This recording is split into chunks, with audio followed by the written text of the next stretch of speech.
Hola, hola, ¿qué tal? ¿Cómo están? Qué gusto saludarles nuevamente. Muy buenas noches. Bienvenidas, bienvenidos a este encuentro de tú a tú, en donde platicamos con las personas de su historia personal, que mucho, muy interesante es y que mucho nos enseña y nos inspira. Hoy nuestro invitado es un hombre que nada como en un mar profundo de cultura, como un pez libre, abierto y que ha experimentado y conocido estos mares de la cultura en muchos lugares. Una amplia experiencia en este terreno tan especial que es para nuestra ciudad y para México. La cultura es algo muy, muy importante.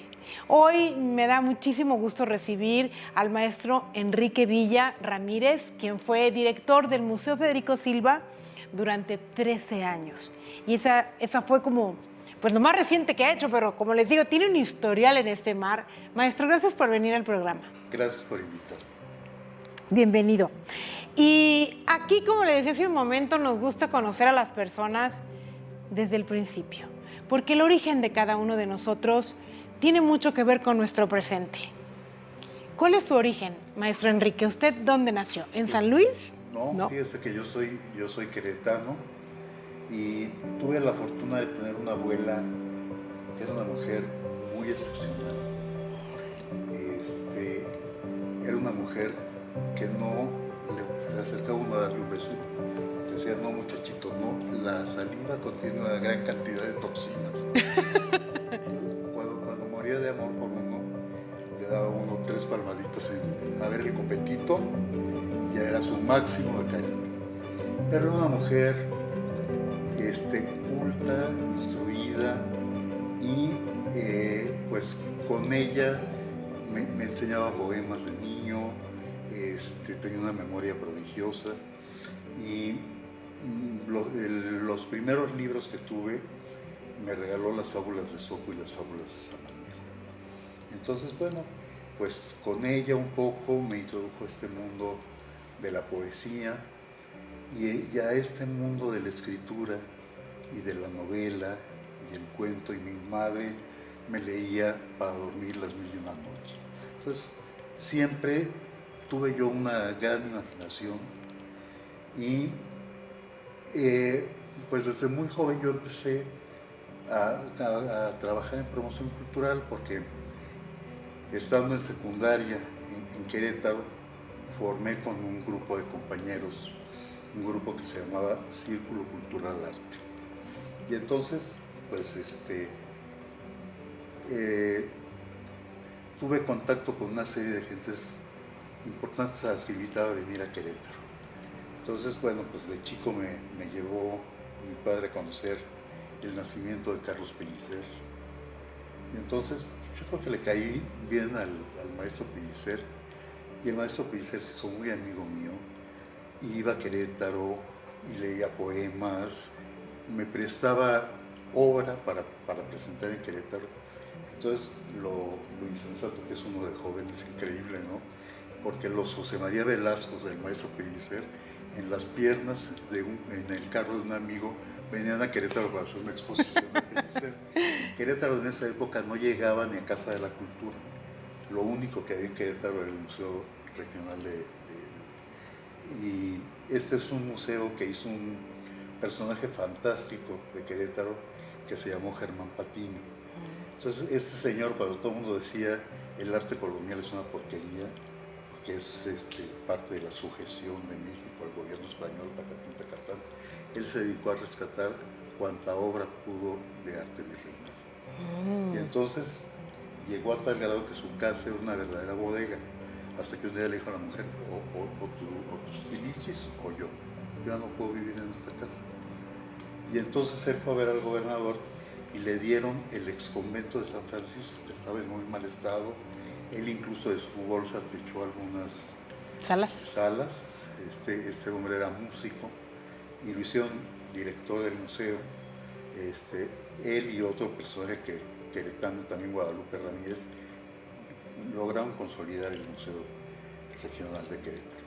Y años después, cuando Camacho Guzmán fue gobernador, se lo entregan a Lina, como ha sucedido con todos los museos que en origen fueron locales, lo mismo pasó con el museo ¿De qué? el abuelo de Isabel Galán, que él gustaba de la arqueología, logró tener una gran colección. Él fue el que rescató el adolescente huasteco. Que está en el Museo Regional. Y entonces pues también se lo entregaron a Lina, ¿no? Entonces nuestros museos, que es así el origen de la cultura local, pues ahora son museos controlados por el Lina, ¿no? Por el gobierno. Desafortunadamente. Esto le quería preguntar, maestro, aprovechando el comentario.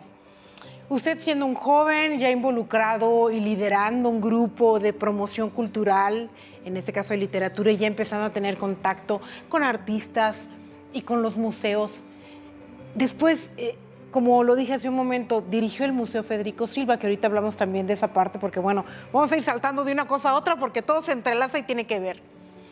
¿Qué opina usted de eso? ¿Qué pasa con los museos que, como lo menciona, casi todos iniciaron en la localidad a iniciativa de quienes vivían en ese lugar, quienes tenían de alguna manera cierto poder adquisitivo para tener obra, para recolectar, que después los tomara el gobierno? ¿Qué opina usted de esto? Y sobre todo un gran amor por sus estados, ¿no? Claro. Yo creo que se ha perdido mucho estos personajes que fueron como pioneros de la visionarios cultura en el país, ¿no? Pues en Zacatecas el maestro Cercós, pues aquí varios personajes importantísimos. De aquí era Paco de la Maza, que fue de los historiadores del arte más importantes de nuestro país, ¿no? En su momento. Yo conocí San Luis Potosí con el maestro Paco de la Maza. Entonces imagínense lo que es con este gran personaje que aparte eran gentes de una cultura vastísima y que conocían su ciudad como la palma de su mano, visitar la iglesia del Carmen con este personaje, ¿no? Explicándole a uno los retablos y el camerino de la Virgen.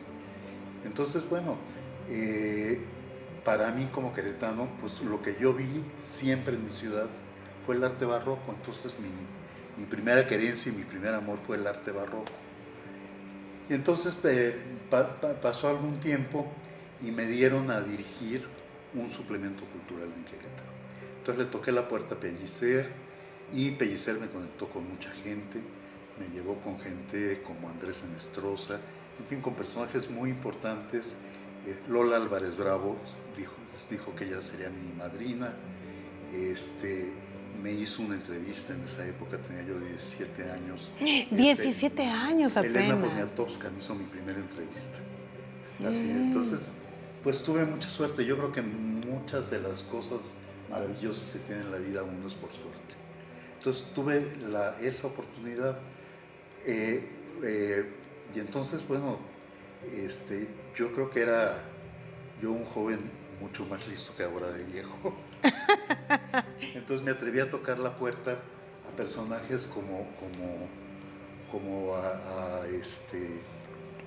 al maestro, se me fue el nombre. Conocí también por esas épocas a Carlos Monsiváis, que fue muy generoso conmigo, me puso en contacto con mucha gente. Perdón que lo interrumpa, maestro. Usted dice que de joven era más listo que ahora, de grande. Yo creo que es ese ímpetu, esa a lo mejor inexperiencia positiva que lleva a los jóvenes a buscar y a querer comerse el mundo, y con esa inquietud que usted tenía, así lo hacía. A lo mejor pasa el tiempo y como empiezan a suceder las cosas, uno va perdiendo quizás pues ese arrojo, ¿no? Sí, ese arrojo, esa frescura.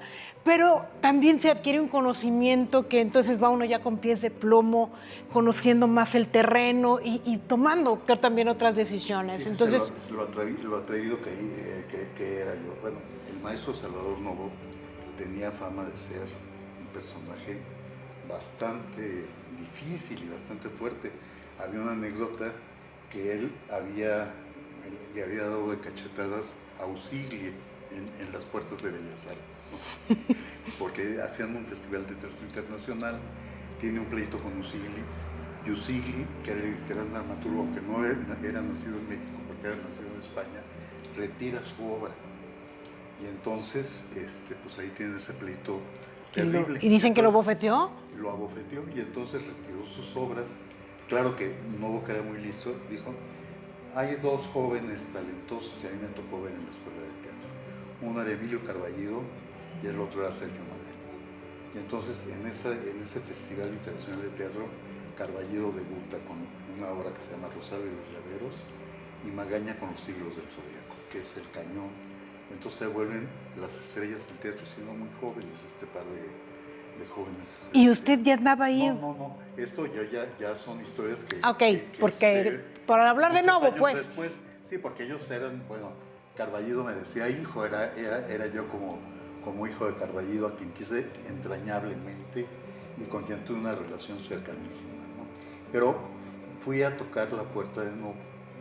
Entonces Novo tenía su teatro y su oficina y un restaurante en Coyoacán, en la calle de Madrid. Y entonces fui y pedí una cita con él, me la dio. Entonces le dije, mire maestro, vengo a verlo porque estoy dirigiendo un suplemento cultural en Querétaro y quisiera yo que me diera usted un inédito para un suplemento cultural. Me dijo, pues ¿sabe qué? Es que yo soy muy caro. Le dije, lo sé maestro, por eso vengo a pedirle pues un inédito. Pues agarró una tarjetita y escribió y otros viajes.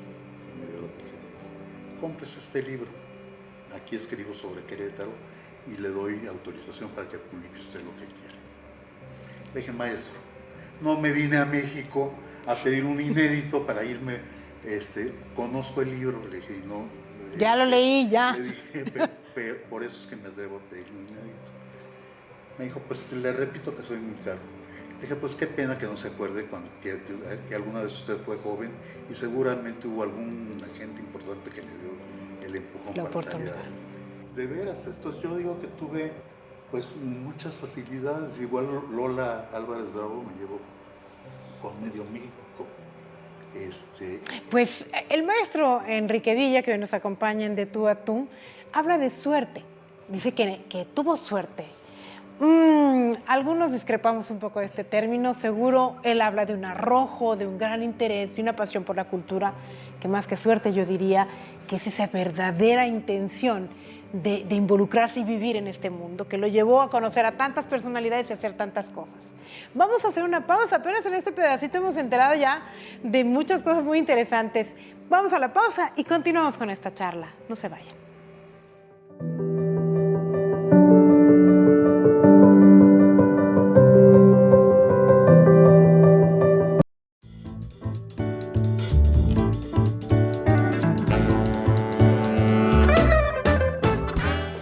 Estamos de regreso aquí en De Tú a Tú, hoy con nuestro invitado, el maestro Enrique Villa Ramírez, quien fue director del Museo Federico Silva durante 13 años. Y no solo eso, promotor cultural, involucrado en las artes escénicas, en la literatura, obviamente en las artes plásticas, relacionado con grandes figuras, no solo en México, sino también ya después con extranjeros y con locales. En Querétaro, su ciudad natal, en donde comienza todo este ímpetu de generar información cultural y promoción cultural, pues surge un joven que después llega a grandes puestos. Porque bueno, ahorita nos decía maestro que empezó a involucrarse y coincidió que representando o dirigiendo esta publicación, este suplemento, empezó a buscar artistas, a relacionarse con ellos, a ser testigo de sus obras, como hace un momento nos platicaba. Pero ¿en qué momento llega el primer cargo, digamos, oficial para Enrique Villa? Bueno, pues Mariano Palacios Alcocer, que era pues de los jóvenes brillantes de su generación, él gana una serie de concursos nacionales de oratoria y lo nombran director de INJUVE en Querétaro, del Instituto Nacional de la Juventud Mexicana en Querétaro. Y entonces él me hace el favor de invitarme a trabajar con él en la promotoría cultural. Entonces fue ya mi primer sueldo de la cultura, ahí como en la promotoría cultural de INJUVE. Y papá me hacía mucha burla porque decía que yo hacía como que trabajaba y ellos hacían como que me pagaban. Entonces me dice mi padre, bueno, pues ya estás por terminar la prepa, si me traes el título de abogado, haz lo que quieras, pero yo no voy a querer mantener vagos con tus locuras de la cultura, te vas a morir de hambre y te va a ir muy mal en la vida. Pues por lo menos que tengas una carrera seria y sensata. Claro, él era abogado, ¿verdad? Entonces, pues, hice la carrera de abogado. Lo tuvo que obedecer. Pues seguí trabajando, se hizo la Casa de la Cultura en Querétaro, también fui promotor en Casa de la Cultura de Querétaro, con Guadalupe Allende, que fue su primera directora. En Querétaro vivía una mujer maravillosa, una poetisa fantástica, que se llamaba Paula de Allende. Y entonces en casa de Paula de Allende yo conocí a Rosario Castellanos. Entonces era una mujer fantástica, amiga de muchos escritores jóvenes, puso una galería en Querétaro y una en San Miguel de Allende, que yo creo que le fue muy mal, que nunca ganó un peso por promover a los jóvenes artistas. Y con ella empecé yo también a ver cuestiones de arte contemporáneo. Fue una mujer maravillosa y yo creo que fue clave para mí en esas épocas de juventud, porque pues con ella también pues venían muchas gentes a Querétaro. Hugo Gutiérrez Vega, que había sido rector de la Universidad de Querétaro, pues estaba mucho en estas reuniones. Y terminando la carrera de abogado, por ejemplo, pues bueno, aquí está ya mi carta de pasante y ya me voy a México a hacer la maestría en Historia del Arte, que es lo que a mí me interesa. Entonces el papá de un amigo mío era el presidente de la Junta Local de Conciliación y Arbitraje en México. Entonces con mi carta de pasante le dije, oye, don José, ¿me podría dar chamba? Porque pues quiero estudiar la maestría en Historia. Sí, hijo, ¿cómo no? Vente aquí conmigo. Entonces me dio trabajo, 3 meses trabajé para la Junta de Conciliación y Arbitraje, porque le digo, qué suerte en la vida. Me encuentro una amiga que era una actriz maravillosa, Julia Alfonso, que ya había estudiado en Yugoslavia, una mujer muy talentosa. En su casa también hacía unas reuniones fantásticas, ¿no? Estaba Jaime Sabines en esas reuniones, Tegua, que eran maravillosas, ¿no? Sergio Magaña, eras una gente adorable. Entonces me dijo, oye, pues soy la directora, soy la jefa del Departamento de Actividades Culturales y Aprovechamiento del Tiempo Libre de la SAO, ¿por qué no te vienes a trabajar conmigo? Entonces me fui a trabajar con ella como jefe de departamento y el secretario era don Pedro Ramírez Vázquez, y pues estaba de moda en México los asentamientos humanos. Y entonces, bueno, pues él se había creado la Secretaría de Asentamientos Humanos, que están constituyentes, con unos espacios fantásticos. Entonces ahí me di vuelo, porque también a la esposa de Vázquez, de Ramírez Vázquez, le interesaba mucho la cultura. Entonces pues hacemos unas exposiciones fantásticas, ¿no? Con doña Olga Camposano de Ramírez Vázquez, y pues fui, la verdad, muy apapachado y muy consentido. Un día se me ocurrió que quería un piano. Le dije a don Pedro, nos hace falta un piano pues de media cola para los trabajadores, para poder tener conciertos serios. Y me dijo, sí, vete a Salas Chopin y escógete una Steinway. Y entonces, bueno. Así de fácil. Lo platica muy fácil, maestro. La gestión cultural así tan fácil se le daba. Pues de veras, le digo qué suerte. Don Pedro fue conmigo y doña Olga fueron fantásticos. Y bueno, pues y esta amiga maravillosa que era mi jefa, Julia Alfonso. Yo he tenido jefas maravillosas, de verdad. Entonces, bueno, pues yo estuve muy contento.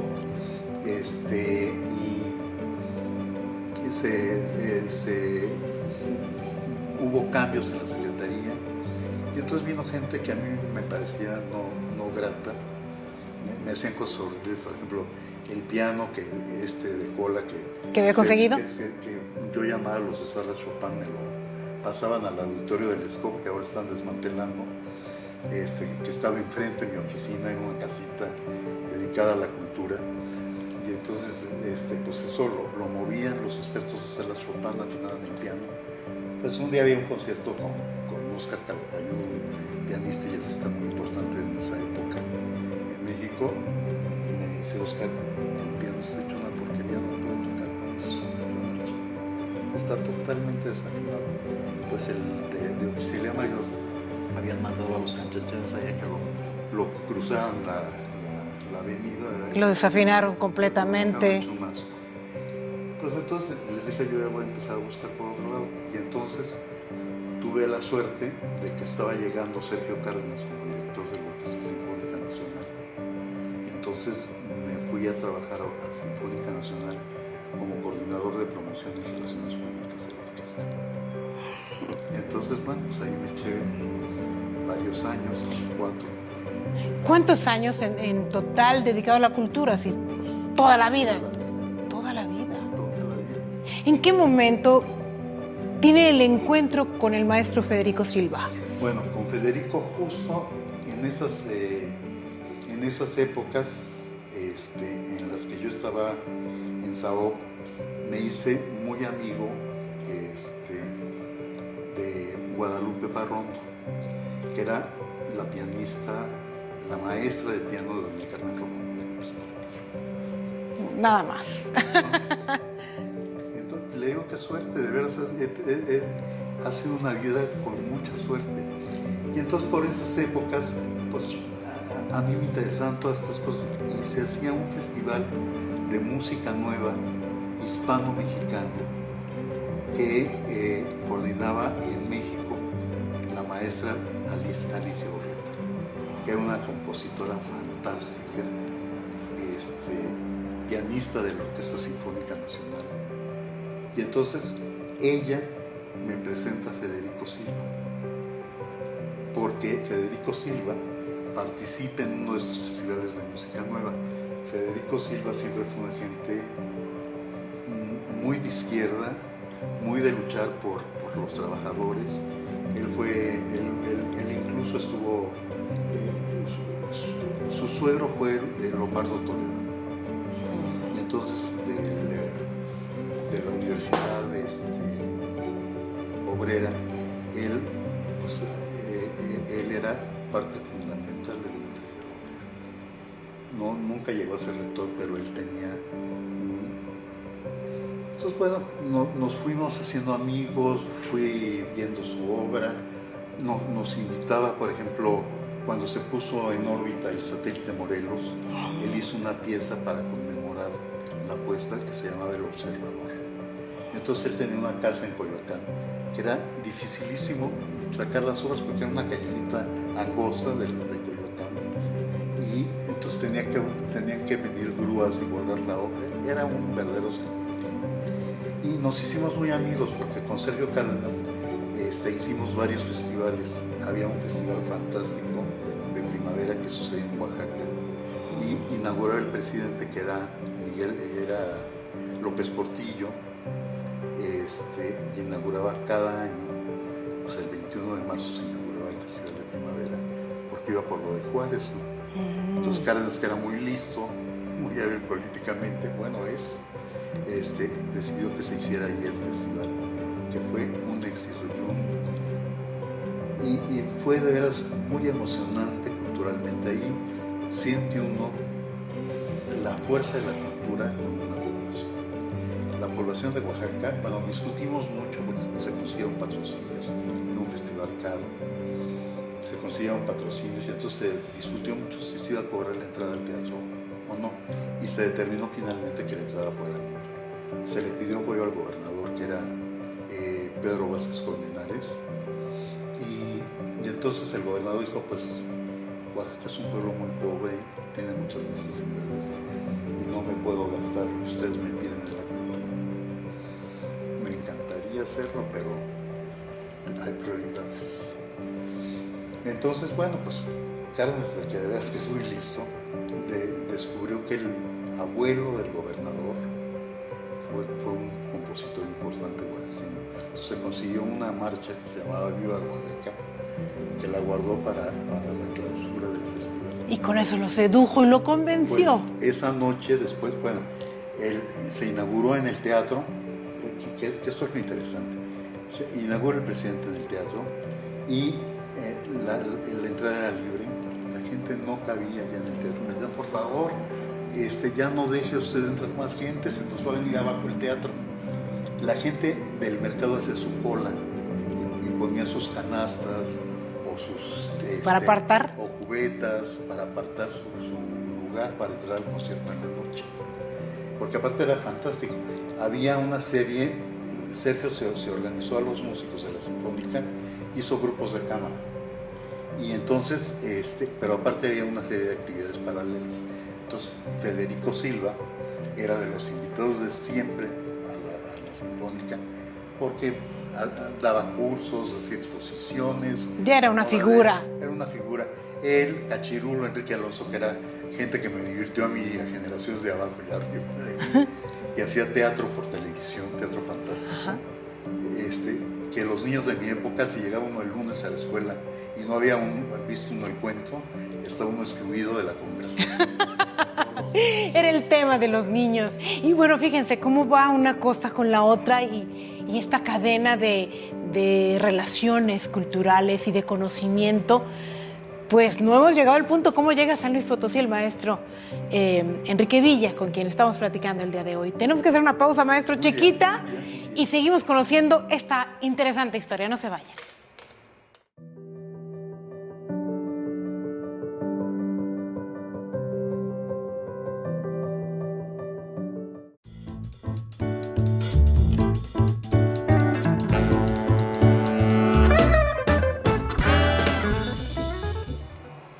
Estamos de regreso aquí en De Tú a Tú. Antes de continuar con nuestra entrevista de hoy, queremos agradecer a Casa Muebles, el patrocinio que tiene con nosotros aquí en el canal y en nuestro set. Casa Muebles es un lugar que ofrece muchas cosas muy lindas en muebles, en tamaños, en formas, en colores, en estilos, en precio. Todo lo que ustedes necesitan, ahí lo pueden encontrar. Hay 4 direcciones de Casa Muebles. Hay 2 en Carretera Río Verde, la sucursal Quintas, a la altura de Avenida Cactus, la sucursal Rivas, a la altura del Tecnológico de San Luis, y las direcciones más conocidas también, la más tradicional, en la sucursal Vasco, en la Colonia Industrial Aviación, en la calle de Vasco de Quiroga, y la sucursal Periférico, en Antonio Rocha Cordero, frente al Hospital del Niño y la Mujer. Visiten Casa Muebles, van a encontrar, estoy segura, lo que buscan.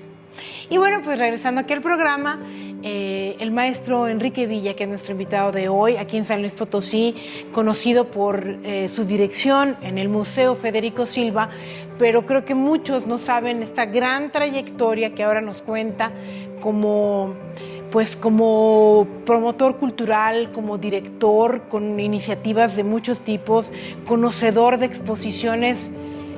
Pues yo creo que el más conocedor de exposiciones aquí en San Luis Potosí. Digo, ha habido otras personas que han dirigido museos y que han conocido pues todo este ambiente, pero usted traía un bagaje pues, ya de muchos años y con personalidades muy consagradas. Eso habla de estar involucrado en un ambiente ya muy, digamos, muy serio, muy consagrado del arte. Pues, ¿qué le puedo decir? Yo, con los nombres que nos estaban mencionando. He disfrutado muchísimo, pero yo quisiera regresar un poquito a esta parte de Oaxaca, porque lo que era impresionante era la gente del pueblo. Tomaban un taxi, usted viene con la Sinfónica, sí, no es nada. Iba uno a desayunar al mercado o a comer al mercado, vienen ustedes con la Sinfónica, no es nada. Bastante vienen a darnos a nosotros. Agradecidos. Pero de veras. Valoraban muchísimo. Impresionante lo que se dio. Aquello era de veras maravilloso. El día de la clausura del primer festival, que se hizo en la Plaza de la Soledad, no cabía un alma en la Plaza de la Soledad. A partir de entonces se tuvieron que hacer las clausuras en el auditorio Guelaguetza, que se atascaba. ¿A qué se debe, maestro, que en ese tiempo se lograba eso, cosa que ahora pues no sucede igual? Fíjense que un secretario de Cultura mucho tiempo después me decía, oye, ¿por qué no retomamos lo del Festival de Primavera aquí en Oaxaca? Le dije, es que son momentos especiales, se da una coyuntura y como que todo engrana. ahorita no son las mismas condiciones. Quién sabe qué pasaría en este momento, pero lo que pasó es difícil que vuelva a repetirse. Que se repita. Pero como dice, el impacto de ese festival con la gente que valoraba muchísimo cada presentación, cada artista que moría por estar presente y vivir. Y aparte de ahí se hicieron pues una serie de conexiones. Por ejemplo, Federico Silva, volviendo a Federico Silva, se hizo muy amigos de Sergio Cárdenas y de Guadalupe Parrón, y gente que venía pues de otros países a los festivales, ¿no? Venía mucha gente extranjera. Y bueno, ¿cómo llega a San Luis Potosí, maestro? Bueno, pues entonces yo ya me da un infarto estando en México y decido ya colgar la historia con la Ciudad de México y regresarme a Querétaro. ¿No? Yo pensaba en regresarme a Querétaro. ¿Sintió que el estrés de la ciudad le había provocado este problema de salud? Yo pienso que ya no era lo mismo, ¿no? Como que tenía yo que buscar pues otras posibilidades y mayor tranquilidad. Y entonces, bueno, pues me voy a Querétaro. La directora de Bellas Artes de aquella época me dio oportunidad de irme como director del CEDAR Ignacio Mariano de las Casas, que solamente hay 2 escuelas que son secundaria y preparatoria, con toda una línea artística. El de Ciudad de México se llama Diego Rivera, en Querétaro se llama Ignacio Mariano de las Casas, que fue pues un arquitecto muy importante, que fue el que creó Santa Rosa de Viterbo, el Beaterio de Santa Rosa de Viterbo. Y entonces, bueno, pues me voy a Querétaro, paso un año y al año me busca Federico y me dice: quiero que te vengas director de mi museo, porque ahí hay una cosa terrible. Mi antecesor fue un personaje que se llama Carlos Beltrán, que lo hicieron secretario de Cultura y creo que duró 1 o 2 días como secretario de Cultura porque se armó un escándalo. Parece que él había tenido que ver en una cosa poco ética. Sí. Entonces el gobernador Toranzo lo echó fuera y entonces empezó la rebatiña por el museo. Entonces Federico me dijo: quiero que te vayas a hacer cargo del museo porque no tengo confianza de cómo puedas seguir aquí. Le dije: pero no puedo, Federico, si me dieron chance de venirme a mi pueblo. Apenas me reinstalé aquí, ajá. Sí, entonces me dice: bueno, ¿quieres que yo hable con la directora de Bellas Artes? Le dije: no, ni que fuera muchacho chico. Era el último año de la administración de Fox, cuando Federico me pidió que me viniera aquí. Entonces, hablé con ella y me dijo: mira, vete, el maestro Silva es uno de nuestros artistas más importantes vivos. Y entonces me vine y, bueno, de verdad, pues, nunca me imaginé yo vivir en San Luis Potosí. Cuando fui titular de Cultura en Querétaro, el titular de Cultura aquí en San Luis Potosí era Eudoro Fonseca, con quien tenía yo una relación fantástica, hacíamos muchas cosas en común, nos apoyábamos mucho. Pero pues San Luis me pareció una ciudad hermosísima, pero jamás me imaginé vivir. Entonces pues yo llegué así, pues temeroso, ¿no? Me decían: ¿y vas a aguantar vivir en San Luis? La gente es muy difícil.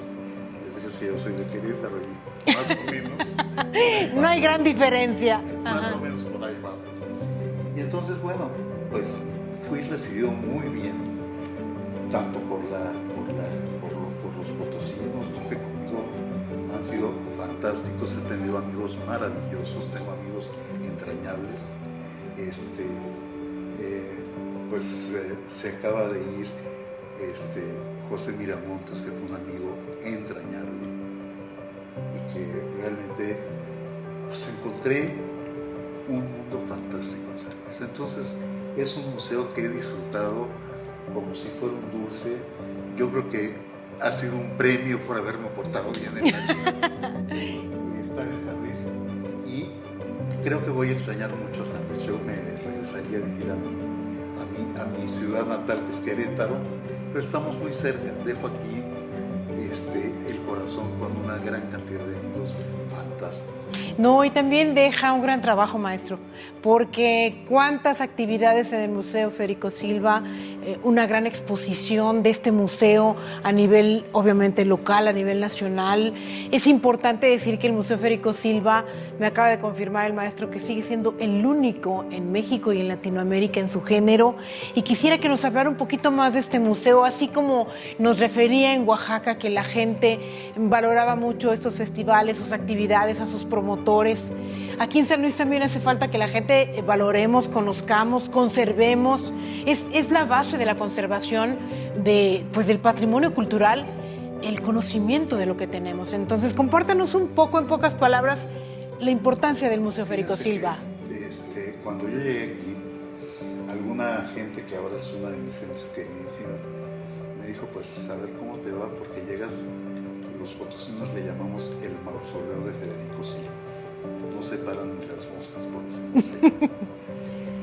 Y bueno, yo había trabajado para el gobierno de la Ciudad de México con Cuauhtémoc Cárdenas. Entonces en esa época hicimos una comisión que se llamaba Comisión de Arte en Espacio Público, en la que había pues, escultores, críticos de arte, arquitectos, en fin, era un grupo muy nutrido de gente muy enterada del urbanismo y de lo que significa poner una obra de arte en la Ciudad de México. Entonces este grupo dictaminaba qué obra se ponía o no. Y una de las gentes que estaba en este grupo era el maestro Pío Tota. Pío Tota tiene esta obra que es como un pasadizo fantástico en el laberinto. Uh-huh. Entonces fue al primero que yo invité a venir bueno, la inauguración fue un éxito. Yo no sé si la curiosidad de los potosinos por ver quién venía. ¿Quién era Kioto? Que no era... No, a Kioto lo conocían porque pues, Kioto ya tenía esta obra. Ah, ya la tenía en el laberinto, cierto. Y aparte había cosas que Kioto odiaba en su medio español, porque nunca habló bien español. Yo le decía a Kioto, ¿cómo das clases con esa media lengua que tienes? Los alumnos entienden muy bien. Entonces, bueno, pues fue un éxito. La segunda exposición que hice, Federico, cuando llegué, me dijo, a todos tus antecesores les he pedido que se haga una exposición de Matías Gélitz, que es el de las torres de satélite. Y pues a ver tú si la logras. Mi segunda exposición fue la de Matías Gélitz. También fue así el éxito total. Entonces, yo he tenido pues, la suerte y el buen tino de llamar e invitar a este museo a espléndidos escultores, no solo mexicanos, sino también escultores muy importantes. Hay un escultor español, Carlos Siriza, que fue alumno de dos de los más importantes escultores españoles, que es el maestro Chillida. Y bueno, fue una exposición gloriosa. Una amiga queridísima de aquí de San Luis le compró una obra a este hombre, y hay una obra de este personaje que es fantástico. Los reyes de España tienen obra de él. Entonces, bueno, y el museo pues, ha tenido también una gran proyección internacional. Hay un personaje que es el gran promotor del arte en Europa, y pues él ha estado mucho en el museo, apoyado mucho al museo. Debe haber tenido mucha suerte, porque siempre hay gente generosa que está dispuesta a dar y a facilitar las cosas. Pues sigue llamándole suerte al trabajo, a la insistencia, a las buenas relaciones, a lo visionario, al entusiasmo. Le sigue llamando suerte el maestro Enrique Villa. Tenemos un bloque más platicando con él. Ahorita regresamos para cerrar esta interesante plática.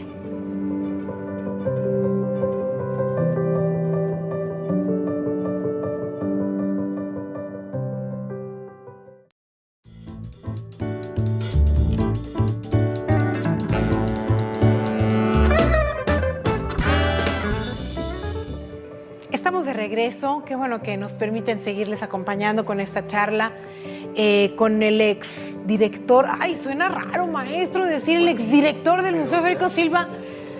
pero pues ahora es exdirector, después de todos estos años dando una serie de exposiciones y dándole una vida al Museo Federico Silva muy importante, generar públicos que amen estos espacios no es nada fácil. Y creo que usted lo logró muy bien, posicionar a este museo como lo que es un verdadero patrimonio muy importante de escultura, un espacio de escultura moderna, de escultura contemporánea y bueno, y de otro tipo de actividades también. Creo que lo logró muy bien. Ahora que se va, ¿qué vislumbra para San Luis Potosí? ¿Cómo está en este momento la cultura en nuestra ciudad, en nuestro estado? Yo creo que San Luis Potosí, yo soy queretano y soy bastante chauvinista. Querétaro presume más de lo que tiene. San Luis Potosí tiene una oferta cultural fantástica, de verdad. Y es impresionante cómo la gente, muchas veces con las uñas, trabaja y saca las cosas adelante. ¿Cómo no va a tener uno ese incentivo cuando ve uno a esta gente, a esta población, pues luchar porque las cosas sigan adelante y salgan bien? Entonces yo creo que a mí me ha tocado una época fantástica, de veras. He tenido amistad con todos los directores de los distintos espacios culturales y es gente con un espíritu enorme y con ganas de trabajar y con un profundo amor por la país. Y yo creo que eso es importante. ¿Cómo puede uno trabajar por algo a lo que uno no quiere? Yo, de verdad, en San Luis me sentí incluido como potosino y me sentí uno más de ustedes. Y eso no tiene uno con qué pagarlo. Yo creo que esos son los premios que le da uno la vida, los amigos que va uno logrando en el camino. Y he logrado amigos maravillosos a lo largo de toda mi carrera y de toda mi vida. Algunos que se han ido, pero otros que están y que son entrañables. Y bueno, alguien que habla así del lugar en donde trabajó, de decir lo disfruté, lo viví, estoy agradecido, pues habla de la felicidad, creo, ¿no? Yo creo que sí. ¿Qué es lo que todos Yo buscamos? creo que la felicidad finalmente es hacer lo que a uno le gusta. Yo no me veo, por ejemplo, en la ventanilla de un banco, jamás. No me veo en los juzgados litigando como abogado. Siendo abogado. Jamás. ¿En dónde se ve ahora, maestro? Ahora que ya no está en el Federico Silva, donde era usted de ahí, ¿verdad? Encajaba perfecto. Ahora, ¿cómo se ve? ¿En dónde se ve? Fíjense que de las cosas que yo he hecho y que más me gusta hacer y donde realmente he participado de la creación artística es como director de teatro. Tuve la oportunidad de dirigir algunas óperas en el Palacio de Bellas Artes y la historia del soldado de Stravinsky, que todo el mundo era importante y el menos importante era yo. Porque imagínense, es una obra que Stravinsky hace en la posguerra. Él se ha dado cuenta que no tiene un peso ya, que su familia perdió todo en Rusia. Y entonces forma un grupo de amigos para hacer teatro itinerante. Y entonces escribe él música con 7 músicos, hacen que suene como si fuera una orquesta entera. Y hay un escritor importantísimo, Ramus, franco-suizo, que él escribe el texto que se llama sobre una vieja historia, un cuento, leyenda ruso, que es la historia del soldado. Que es un texto maravilloso. Y entonces, bueno, para el centenario de Stravinsky me invitan a hacer este montaje en Bellas Artes. Entonces la coreografía la hizo Guillermina Bravo, que está considerada como la madre de la danza contemporánea. Así es. Queretana, ¿no? Vino a vivir a Querétaro cuando se dio todo esto de la descentralización, y a mí me tocó ser titular de cultura cuando todo esto se dio. Guillermina fue muy amiga, queridísima. Ella fue la coreógrafa entonces de este montaje. Luego soldado era Arturo Beristain. El narrador era Claudio Brook y después Germán Robles. Grandes actores. Y el diablo fue Alejandro Aura. Y la bailarina era la primera bailarina de Ballet Nacional. Bailarina de Guillermina Bravo. Y usted Entonces, dirigiendo y eso. la traducción, yo creo que ahí fue mucho el éxito de esta obra, la hizo el musicólogo más importante de México en aquel momento, que era el maestro José Antonio Alcaraz. Y entonces Guillermina Bravo me decía, Villa, no hagas esa. En la retrospectiva que le están haciendo en Londres está todo, menos la historia del soldado. Te vi muy mal. Tú no puedes debutar en Bellas Artes haciendo esa obra. Le dije, Guillermina, yo creo que va a ir bien. Bueno, Guillermina un día antes declara, y están sus declaraciones de Excelsior, que ella no tiene nada que ver, porque de repente le dije, oye, Guillermina, yo quiero un soldado, un naco, por eso llamé a Arturo, no quiero un mariconcito. Lo que le estás poniendo no es lo que yo quiero. Y se puso furiosa conmigo. Y entonces declaró a Excelsior pues que ella nada más se hacía cargo de su bailarina y de su... Se deslindaba de lo demás. Bueno, el día del estreno, que el público aplaudía a rabiar de pie todo el Palacio de Bellas Artes, que para mí fue uno de los momentos más emocionantes de mi vida, se acerca a Guillermina Bravo y me abraza y me dice, Villa, perdona, nunca me imaginé que fuera a hacer esto. La maestra Guillermina Bravo, diciéndoles al maestro Villa, me imagino todo eso que nos platica, bueno, me lo imagino y vaya, qué escena. Pues ha sido toda una vida que lo ha llevado de una cosa a otra, de la gestoría hasta dirigir una ópera. Eso no sabía, maestro, no sabía que había dirigido. Ahora, la escena. La escena. Sí. Pero bueno, no es poca cosa, es un reto muy complicado. Hay que tener grandes conocimientos y entender muchas cosas culturales o artísticas, mejor dicho, muchos términos a los autores, la música, para poder dirigir eso. O sea, no cualquiera. Y el maestro Villa lo hizo. Entonces ha sido un devenir de cosas en la cultura, en su carrera.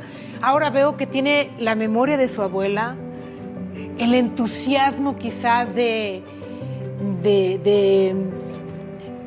quien lo influenció, pero la energía de su padre que lo hizo estudiar leyes y todas esas influencias que lo han llevado a ser el hombre que es, con tantos conocimientos en la cultura y con tanta aportación, sobre todo para hacer nuevos públicos, para divulgar todo a los artistas y sus creaciones. Entonces, ¿a dónde va, maestro? ¿Se va a regresar a Querétaro? ¿Lo vamos a echar de menos en San Luis? Me voy a regresar a Querétaro. ¿Tiene un sueño todavía? ¿Le Sí, falta un sueño que cumplir? sí. ¿Cuál es? Bueno, yo tengo dos pensamientos sobre el regreso a Querétaro. La casa que yo tengo en Querétaro tiene un pequeño patio. Es un lugar que se presta como para hacer teatro en casa.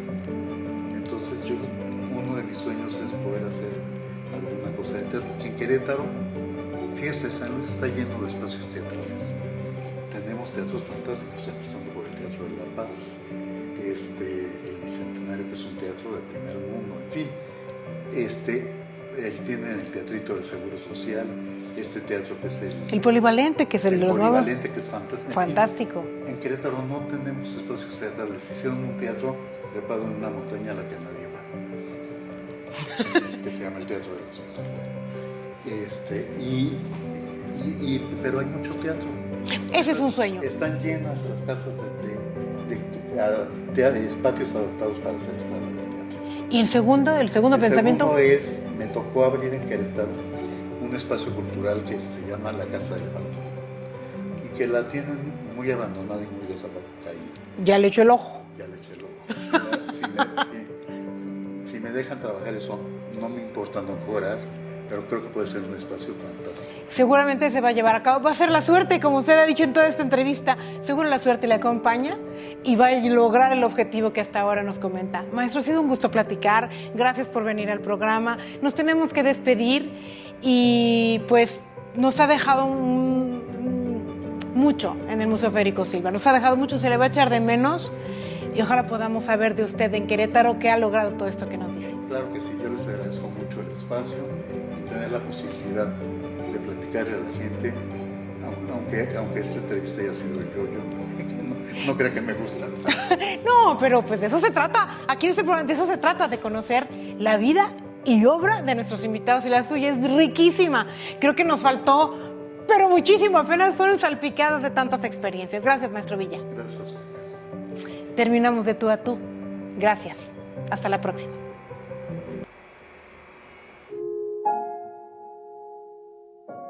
Les invitamos a que nos permitan acompañarles todos los martes y jueves a las 8 de la noche.